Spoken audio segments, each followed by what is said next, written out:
subhanahu wa ta'ala, tena kwa haraka mno kabla hayakufikia mauti. Ndugu yangu mpenzi,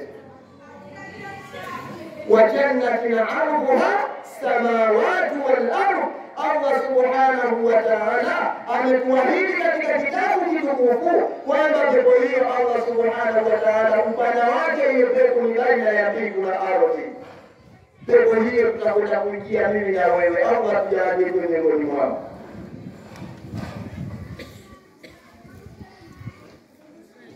Siku hiyo nyuso nyingine zitakuwa nzuri, nyingine zitakuwa ni zenye kuchusha, lakini Allah akaendelea kusema fa amma alladhina suwaddat wujuhuhum, basi wale ambao nyuso zao zitakuwa nyeusi, nyuso zao zitakuwa mbaya kwa sababu ya amali zao mbaya walizozipeleka wakati walipokuwa duniani. Fa amma alladhina suwaddat wujuhuhum, wataambiwa akafartum ba'da imanikum, nyinyi mlikufuru, mliasi nyinyi baada ya kukujieni amri ya Allah subhanahu wa ta'ala, basi leo fadhuku al-adhaba bima kuntum takfurun, onjeni leo adhabu, leo onjeni adhabu kwa sababu yale mabaya mliokuwa mkiyafanya, kwa sababu ya yale mliokuwa mkikanusha, kwa sababu ya amri za mitume zilizokujieni, nyinyi mkajifanya mtana, msio na habari nazo. Ndugu zangu wapenzi wa Kiislamu, mpaka wale wenye akili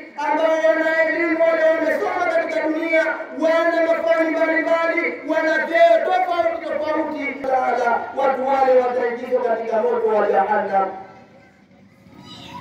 Watasema wenyewe watakiri hao, lau kunna nasma'u, lau kuwa sisi ingekuwa tunasikia sisi katika dunia, na hali walikuwa wananyazikwa za juu kwa juu. Ndugu zangu Waislamu, lakini siku ya Kiyama wao na nyadhifa zao walizokuwa nazo katika lau kunna nasma'u, lau ingelikuwa sisi tunasikia katika dunia, au naakilu, au tungelikuwa na akili sisi katika dunia, ma kunna fi ashabi sa'ir, kwa hii siku ya leo sisi tusingelikuwa watu wa motoni,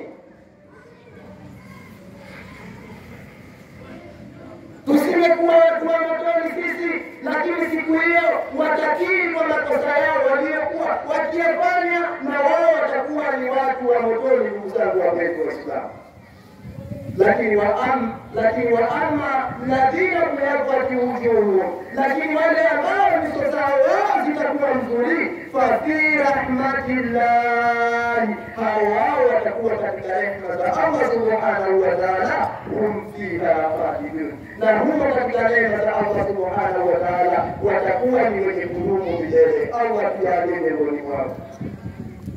Lakini ndugu zangu, pamoja na kuitikia kwetu dua, ni lazima jitihada kuzifanya. Ndugu zangu wapenzi wa Kiislamu, lazima jitihada zipite. Ndugu zangu Waislamu, turudini kwa Allah subhanahu wa ta'ala, wa jannatin 'arduha as-samawati wal ardh u'iddat lil muttaqin. Allah subhanahu wa ta'ala amewaandalia wacha Mungu pepo yake.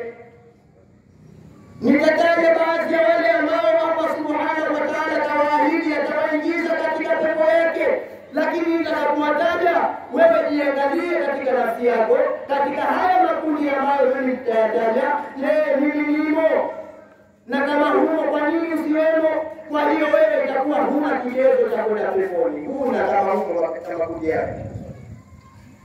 Yasikilize makundi, ndugu yangu. Allah subhanahu wa ta'ala anasema alladhina yunfiquna fis-sarra'i wad-dharra'i, alladhina yunfiquna